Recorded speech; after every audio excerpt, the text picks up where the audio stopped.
Halo anak-anak, bertemu kembali bersama Miss Maria.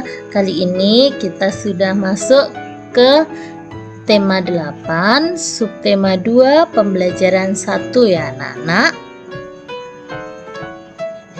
Tujuan dari pembelajaran kita kali ini, yang pertama supaya siswa dapat mengetahui urutan peristiwa dalam teks non-fiksi. Yang kedua, supaya siswa dapat memahami tentang air, tanah, dan ketersediaannya. Langsung saja kita ke urutan peristiwa dalam teks non-fiksi. Hal-hal berikut untuk menentukan urutan waktunya. Yang pertama, baca cerita dengan seksama. Yang kedua, cermati tiap paragraf. Yang ketiga, perhatikan waktu serta keadaan yang terjadi dalam cerita. Yang terakhir adalah catat tiap kejadian atau peristiwa yang terjadi dalam cerita secara urut. Nah, urutan peristiwa dapat disajikan secara kronologis. Kronologis artinya urutan peristiwa atau kejadian diuraikan secara berurutan. Baik, kita akan lanjutkan tentang air, tanah, dan ketersediaannya. Persediaan air di bumi akan selalu terjaga. Kenapa? Karena air mengalami yang namanya siklus atau perputaran. Anak-anak masih ingat kan siklus air yang sudah kita bahas di subtema 1? Air memiliki pengaruh dalam kehidupan makhluk hidup, yaitu dari keuntungan keberadaan air. Dengan air makhluk hidup dapat memenuhi berbagai kebutuhannya. Tetapi ada juga hal yang dirugikan apabila air itu tidak terjaga dengan baik, yaitu tanpa air makhluk hidup tidak dapat hidup dengan layak, bahkan akan mati dan punah. Pada saat musim hujan, air hujan yang jatuh. Nah, bagaimana terjadinya air dalam tanah? Berikut anak-anak bisa simak. Pada saat musim hujan, air hujan yang jatuh ke bumi sebagian akan meresap ke dalam tanah melalui baik celah-celah dan pori-pori tanah maupun batuan. Kemudian sebagian lagi air mengalir di permukaan bumi menuju sungai, danau, dan laut.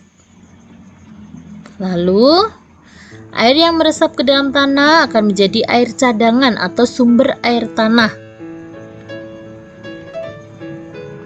Air cadangan akan selalu ada apabila tersedia daerah resapan air. Daerah resapan air biasanya terdapat di hutan karena tumbuhan hutan mampu memperkukuh struktur tanah, jadi dapat meresap air lebih banyak. Selanjutnya, yang mempengaruhi apakah air tersebut dapat diserap oleh tanah, yaitu struktur tanah yang kukuh menyebabkan pada saat hujan turun, air tidak langsung hanyut tetapi air akan terserap oleh akar tumbuhan. Selanjutnya, apa yang mempengaruhi ketersediaan air di bumi? Yang mempengaruhi ketersediaan air di bumi, yaitu kegiatan tersebut dipengaruhi oleh kegiatan yang dilakukan oleh manusia.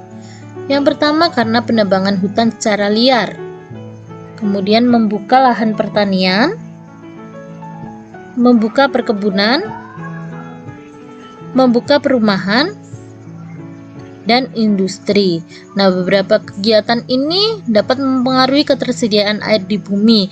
Karena apa? Jika tumbuhan atau hutan itu ditebang kemudian dibuka untuk menjadi lahan pertanian atau perkebunan dan perumahan dan industri, itu bisa mengakibatkan air yang turun ke bumi itu tidak dapat diserap oleh tanah lagi karena tidak ada akar yang mengikatnya.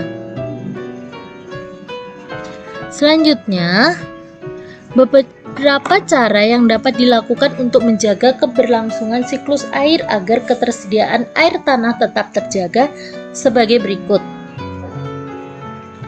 Yaitu yang bisa kita lakukan menjaga kelestarian hutan, melakukan deboisasi hutan yang gundul, menanami lahan kosong di sekitar rumah, membiarkan halaman terbuka dan tidak tertutup beton atau aspal. Dan yang terakhir, membuat lubang biopon di halaman kebun dan lahan kosong. Jadi, itulah beberapa cara yang dapat dilakukan untuk menjaga keberlangsungan siklus air agar ketersediaan air tanah tetap terjaga. Selanjutnya, tugas yang harus anak-anak kerjakan yaitu buka buku modul kalian halaman 20, kerjakan mari berlatih. Nanti hasilnya bisa anak-anak foto, kirimkan ke wali kelas masing-masing ya. Terima kasih sudah menyimak pembelajaran dari Miss. Tetap jaga kesehatannya, jangan lupa tetap semangat belajar. Sampai jumpa.